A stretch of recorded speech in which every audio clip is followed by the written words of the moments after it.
Yeah, yeah. You're literally my icon talking about pasty mouth. Stop playing things. It's 4. Just want you to make sure you guys sound amazing. You guys, Chaotic here, but the vibes are great.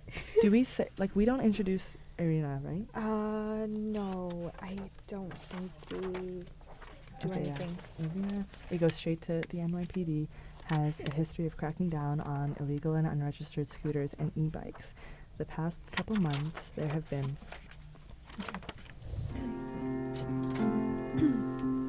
You're listening to Uptown Radio. It's Thursday, February 1st. I'm Desiree Nick-Farajan. And I'm Fahima David. Welcome to the first day of Black History Month. The New York Public Library is celebrating. You can just feel the vibe in the air. The people are ready for the visitors. The visitors are ready for the people. And politicians face a new battle to lower housing costs. You can just feel the vibe in the air. The people are ready for the visitors. The visitors are ready for the people.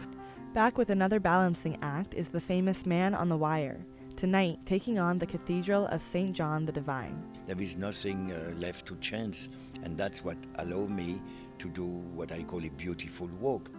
And big changes for subway emergency exits. It's a plan to fight fare evasion. We don't want to see the system made less safe or less welcoming for riders. All that and more on Uptown President Biden's taken the rare step of issuing an executive order that punishes Israeli settlers who've been violently targeting Palestinian civilians in the occupied West Bank. The order initially imposes sanctions on 4 individuals. But National Security Council spokesman John Kirby says no one from the Israeli government faces sanctions. It's a signal to the whole world how seriously President Biden takes this violence against the settler violence against Palestinians in the West Bank. He's been very, very clear on that for a long, long time. It's got to stop. Kirby speaking to reporters on Air Force One. According to the UN, Israeli settler attacks on Palestinian civilians have surged at an unprecedented rate since Hamas militants attacked southern Israel October 7th and the war in Gaza began. From Dubai, NPR's Aya Batrawi says the International Monetary Fund reports economies in the West Bank and Gaza are devastated and the war's impact is rippling across the region. The IMF says Gaza's economy collapsed in the fourth quarter of 2023, and the West Bank's economy contracted after the October 7th Hamas attacks on Israel. The war has also affected neighboring countries. Tourism revenues are down in Jordan, as is Lebanon's agricultural output, concentrated in the south, where Hezbollah and Israel have traded fire along the border. And Egypt's Suez Canal revenues are down 40% compared to the same time last year because of Yemen's Houthi attacks on shipping in the Red Sea in response to Israel's bombardment of Gaza. Aya Batrawi, NPR News, Dubai. Former UN Ambassador Nikki Haley is the last major candidate still running against former President Donald Trump for the Republican presidential nomination. And while her bid remains a long shot, racist attacks from Trump and his supporters on the far right have been ramping up. Here's NPR's Ashley Lopez. Trump has now mocked Haley's Indian heritage many times on social media. That includes mocking her birth name and questioning her eligibility to become president, even though Haley is a natural-born citizen. Sarah Sedwani at Pomona College says Trump shares this kind of content because it motivates his base of supporters, many of whom hold anti-immigrant views. So it's an easy trope for Trump to use that same narrative against an opponent like Nikki Haley, who's from an immigrant background. Sedwani says this rhetoric might be effective for Trump through the primary contest, but it doesn't land well with moderate and independent voters, which could be a liability for Trump come November. Ashley Lopez, NPR News. Meanwhile, President Biden was making a re-election campaign stop today in Michigan. He was expected to meet with auto workers following the United Auto Workers' recent endorsement of his re-election campaign. U.S. stocks ended the day higher. The Dow is up 369 points, or nearly 1%. You're listening to NPR News. And for WNYC News, I'm Tiffany Hansen. It's 4 minutes past 4 o'clock. We have pilot. Oh, in New York, I'm Irina Humanyuk. The Rat Tsar of New York is seeing the fruits of her efforts. A new garbage truck rollout, led by the Department of Sanitation, promises to curb the city's flourishing rodent population. The updated design uses side loading to lift containers from city streets. Businesses are required to use these. The program will pilot in Harlem. Mayor Eric Adams says his eventual goal is to get all plastic bags into containers. Pilot we're announcing today will include containerizing trash from some of our densest buildings. Those buildings with more than 31 units. This will make a big difference in some of our biggest neighborhoods, tackling the mountains of black bags at the source. Police officers are patrolling New York City metro stations with new force. Last year, they issued more than 100,000 fare evasion tickets. That's a spike of 160% since Mayor Eric Adams took office. Advocates say that police enforcement has concentrated in high-poverty neighborhoods where Black and Latino communities live. It's no wonder that a quarter of New York City subway stations account for almost 70% of tickets. Meanwhile, the New York Knicks basketball team is on a winning streak. Tonight, they will face the Indiana Pacers at Madison Square Gardens. If they win, they'll have won 9 games in a row. Happy 200th birthday to the Brooklyn Museum. They're celebrating with the opening of the Brooklyn Artists Exhibition, the largest show of its kind that the museum will have put on. It's set to open this fall. A birthday bash will accompany the exhibition. Tomorrow, pro-Palestine protesters are demonstrating at Columbia University. Last month, several protesters were attacked with skunk spray. It's currently 44 degrees and partly cloudy. There will be rain, likely overnight. This is Irina Humaniuk, Columbia Radio News.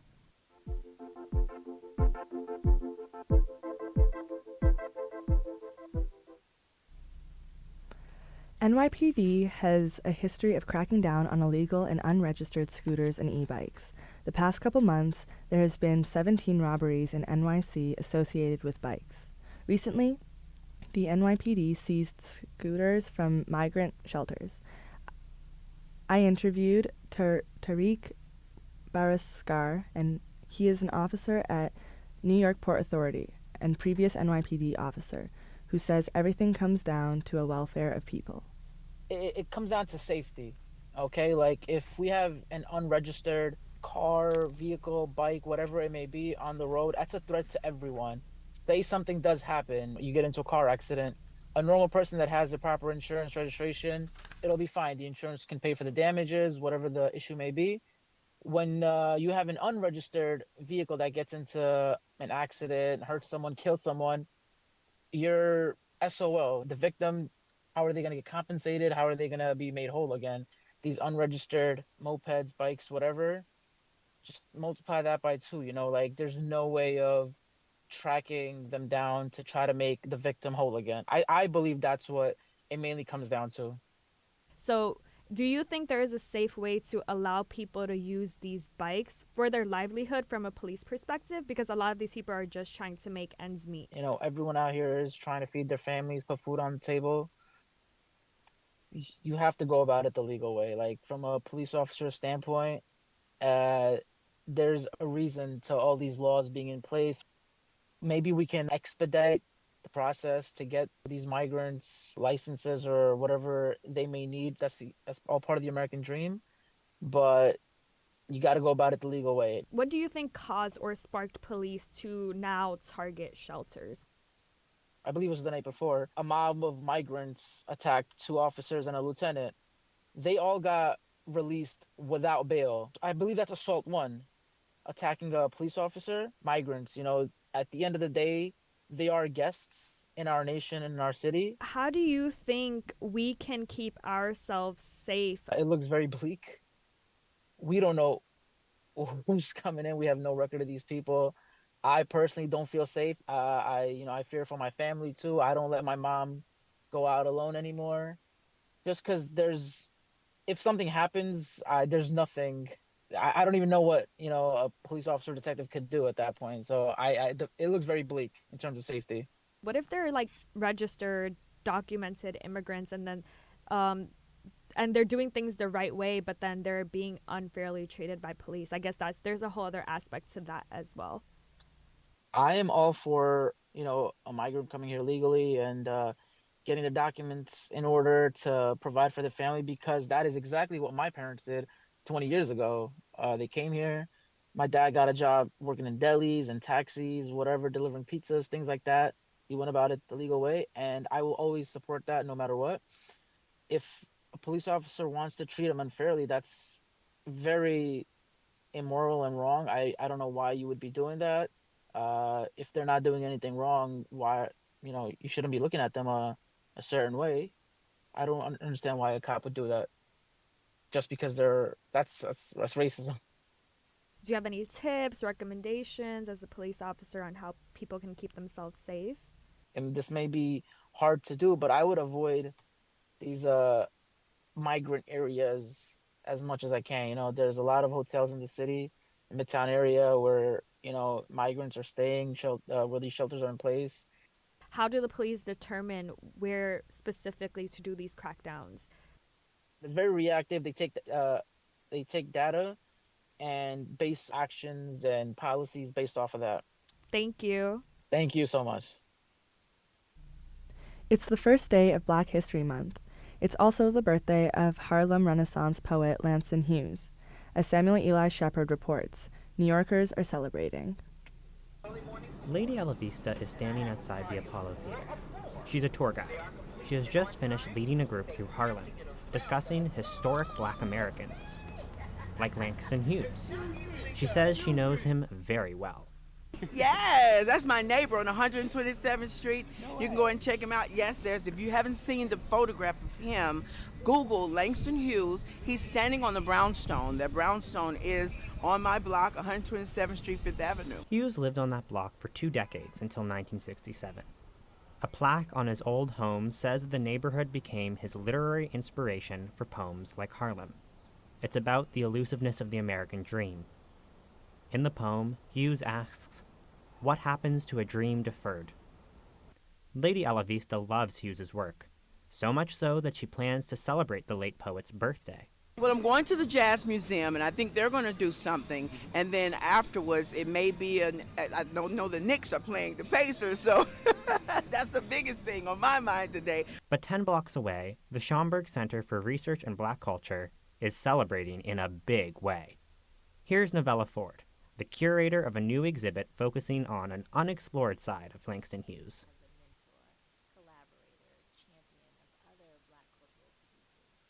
The exhibit uses archival material, including letters and photos, to show how Langston Hughes paved the way for other Black artist trailblazers, including photojournalist Griff Davis. They are 2 Black men who met when Griff Davis was a student at Atlanta University in the 1940s, and Langston Hughes was a visiting professor.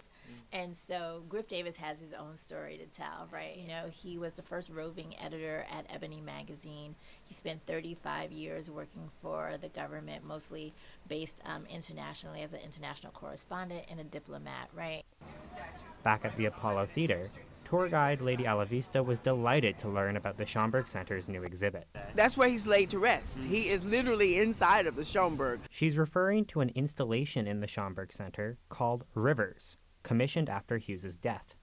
Hughes's ashes are underneath it. So if they're doing something else special on top of that, by all means, I'll make sure I'm a big part of that, and I'll make sure I send the tourists as well. The Ways of Langston Hughes, Griff Davis, and Black Artists in the Making is a free exhibit on from now until July 8th at the Schomburg Center for Research and Black Culture in Harlem. Because that's the heartbeat, that's the pulse of Black Mecca of America, Harlem.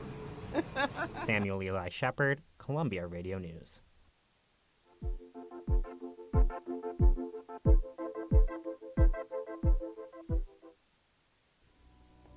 And now, some sounds of the city from across the 5 boroughs.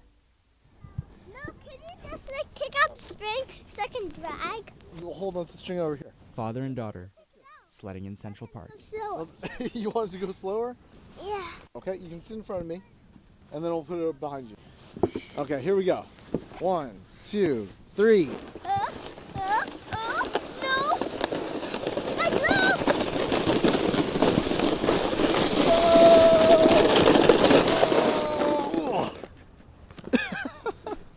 How was that time? Good when you cover your eyes. You're listening to Uptown Radio, Thursdays at 4.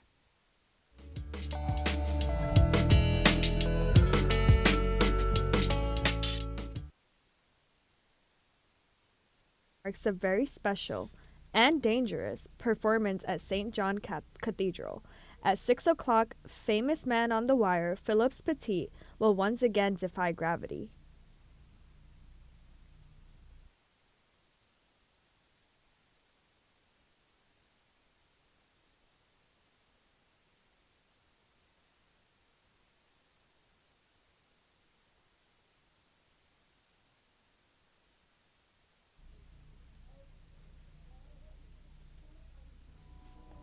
And now, some sounds of the city from across the 5 boroughs.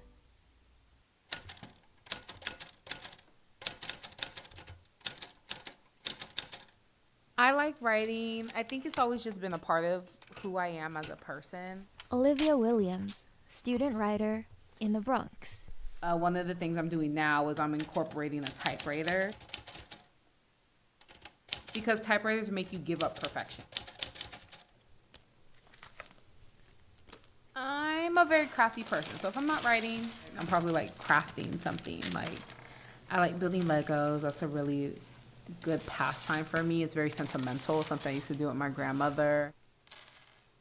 I think crafting is about the process, which I think is right. That's writing. Writing is about the process, how you get to an end result. And so I'm spending these past 2 years writing something only to have like 180 pages at the end of it.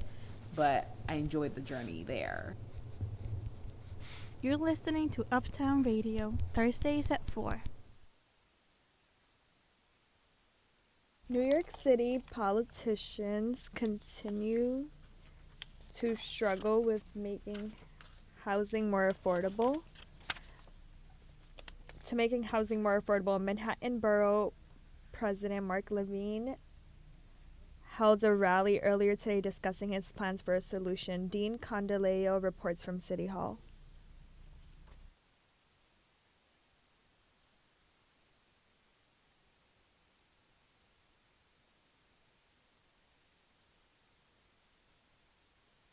Installed in St. John the Divine is a new feature, a tightrope suspended 20 feet in the air. It's surrounded by over 1,000 multicoloured ribbons inscribed by prayers. Immediately I got the idea that if the wire was crossing the nave high enough for me to pass through the ribbons instead of underneath, then I could, like a boat on a lake, I could create a wake where the ribbon responds to my passage. That's Philippe Petit. He's best known for illegally walking the wire between the Twin Towers 50 years ago. He's an artist in residence at the cathedral, and his performance tonight, the first at the cathedral in a decade, is sold out. It's required thorough technical and mental preparation. I practice on the floor, I time myself. It's like an actor preparing for a Broadway show. But 20 feet in the air, Petit knows there's much more at stake. I really have looked at all the aspects technically and then artistically, and there is nothing left to chance. And that's what allowed me to do what I call a beautiful walk, because I'm not thinking, oh my God, I hope the wire is strong enough. Petit is often mistaken for a circus performer, but he considers himself an artist. I was not born in the circus. My parents hated what I wanted to do. I had to fight, them and all that. I learned by myself and under the influence of arts. People nonetheless recognize Petit for his long career of daring walks. And you wonder why, and I was not afraid of. So all those things are quite beautiful, but it's not my aim to inspire people. Still, Laura Bosley is hoping his performance will do exactly that. She plans events for the cathedral. We love when he walks here because there's something about these soaring ceilings we have here, and having somebody being up there and walking when we are here down on the ground. There's something, it's actually very spiritual, I think, just sort of that connection. But there are worldly considerations too. Tickets for tonight's show can be as high as Petit's work, up to $1,000. Nothing is free, so every time, even art costs money to make art, but we know that the return is going to be wonderful when it's Philippe. You may be nervous about tonight's performance, but Petit certainly isn't. Maureen Saint, Columbia Radio News.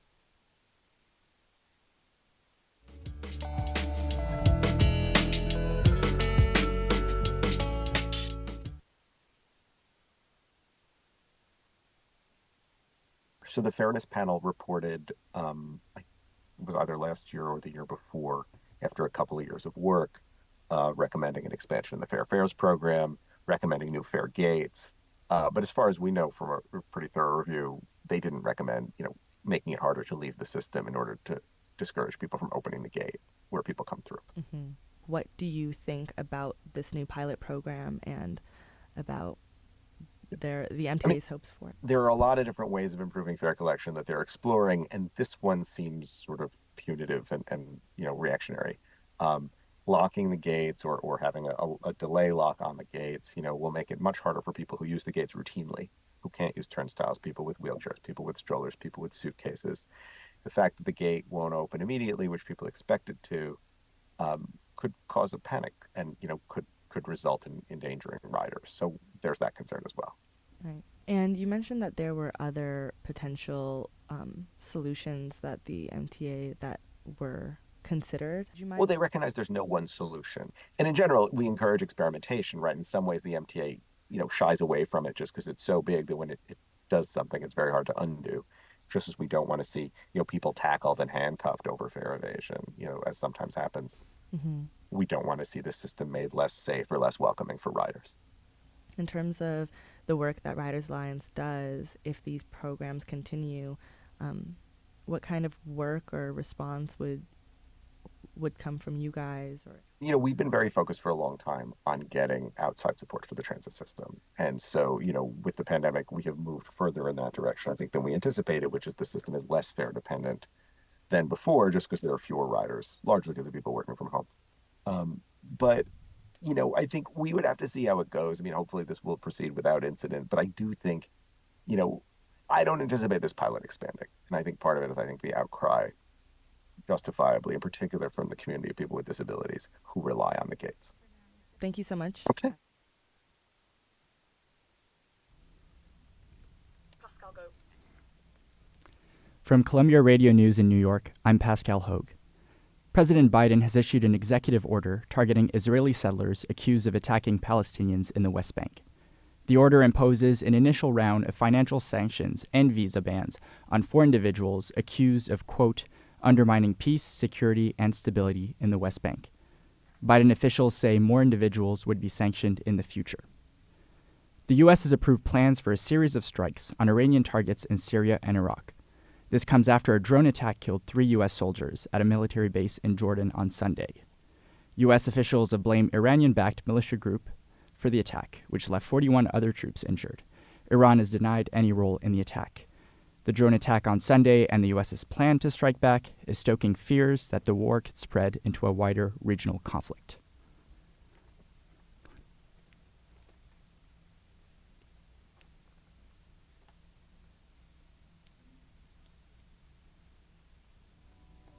And now, some sounds of... This is a clear signal that Ukraine will withstand and that Europe will withstand. That's Ukrainian President Volodymyr Zelensky speaking to lawmakers in Brussels today. The European Union has approved a deal to fund support for Ukraine in its ongoing war against Russia. The fund is worth 50 billion euros, or about $54 billion. EU lawmakers intend for it to support Ukraine until the end of 2027. The measure comes as additional aid from the U.S. for Ukraine remains stalled in Congress. Ukraine began a counteroffensive against Russia's invasion last June, but has made little progress on the battlefield in recent months. A shock in the world of Formula One today. Legendary driver Lewis Hamilton announced that he will leave Mercedes for longtime rival Ferrari at the end of the 2024 season. Hamilton has spent more than a decade with Mercedes and won 6 of his 7 championships with the team.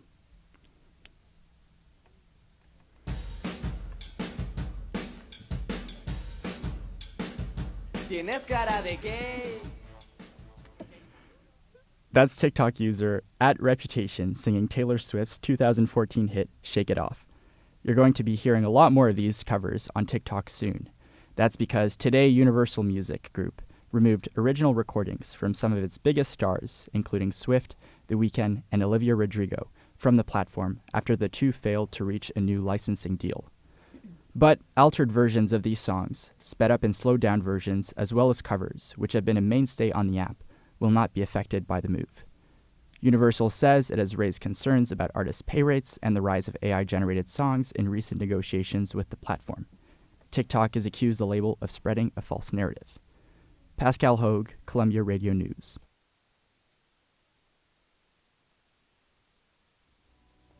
And now, some sounds of the city from across the 5 boroughs. What I like about it the most of all is that when you put it on, it's in the front and in the back. David Kamen, hat enthusiast, Upper West Side. It's modeled after an Australian rancher's hat. Different colors. I have white, beige, dark beige, darker beige, and black. These sides come down, or they can be, held up. It protects your neck, protects your front. If the sun's in my eyes, I just do this. Also, it looks good. The things that puzzle me most about life is these guys. I see old men. I'm an old man, but I see these guys in their 50s and 60s stumping along in shorts and no hat in freezing weather. How do they do it? It's crazy. You're listening to Uptown Radio, Thursdays at 4. Allowing me to reminisce about my hat. Yeah, of course. Have a good day.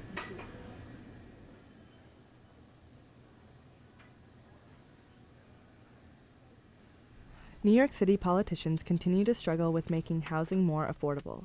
Manhattan Borough President Mark Levine held a rally earlier today discussing his plans for a solution. Dean Condileo reports from City Hall. Over half of New Yorkers spend more than a third of their income on rent. Manhattan Borough President Mark Levine says affordable housing is urgently needed. We are here in the midst of the worst housing affordability crisis this city has ever faced. Levine went on to say when an affordable apartment does become available, the city gets up to 1,000 applicants.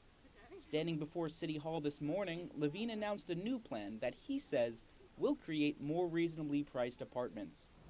It would tell developers, if you're going to build in a dense residential area, we're going to let you build some more, 20%, as long as every square inch of that additional density is used for affordable housing and only affordable housing.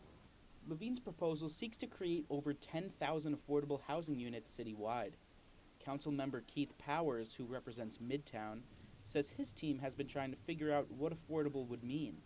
We took the number 2,500, which used to feel like a reasonable amount to pay for a one-bedroom. There's only 6 in my district that you can pay that. And I think I'm surprised there's 6, to be honest. Amazing. And they are not one-bedrooms, my friends. They are closets. Councilmember Eric Botcher represents the west side of Manhattan below Times Square. He says New York is just overstuffed with people. We had, between 2010 and 2020, a net population gain of over 630,000. That's the population of Detroit coming to New York over 10 years. We only added just over 200,000 units of housing. Researchers predict this level of growth will continue. In the words of Botcher, adding another Detroit. State Senator Brad Hoylman-Siegel says the future of New York depends on solving this crisis. We know on the west side of Manhattan that it's harder to find young people who can afford to live in our district. But it's also important to our economy, because if New York City can no longer attract young people, we will no longer lead the nation in so many industries. So, Brendan Cheney is the Director of Policy and Operations at New York Housing Conference. He says this is more than solving a problem for any one type of New Yorker. For young people joining the workforce who are priced out, it's for families with too few options, and it's for older New Yorkers that want to stay and live in New York. It's up to lawmakers in Albany to move this plan further. Dean Condileo, Columbia Radio News. That's it for this edition of Uptown Radio. We hope you enjoyed the show. Our executive producer today was Dominic Hall Thomas. Leading our staff of reporters was senior producer Julia Leo, joined by assistant producer Clara Boster. And shaping up the edition was senior editor Claire Davenport, with the help of assistant editor Christina Makaya. Director Cecilia Blateau coordinated our studio production team. In charge of webcasting and socials was Tommaso Baragno, and working the board was Zoe Yee. Pascal Hogue and Irina Humenyuk delivered our local newscast, and day reporters Maureen Saint, Dean Condaleo, and Samuel Eli Shepard brought you the latest on the ground in New York. Our instructors Sally Herships and Carrie Donahue advise our staff, and we're your hosts. I'm Fahima Degia. And I'm Desiree Farjam. Uptown Radio is live Thursdays at 4, but you can always find us at uptownradio.org. Until next time, and from all of us here at Uptown Radio, thanks for listening.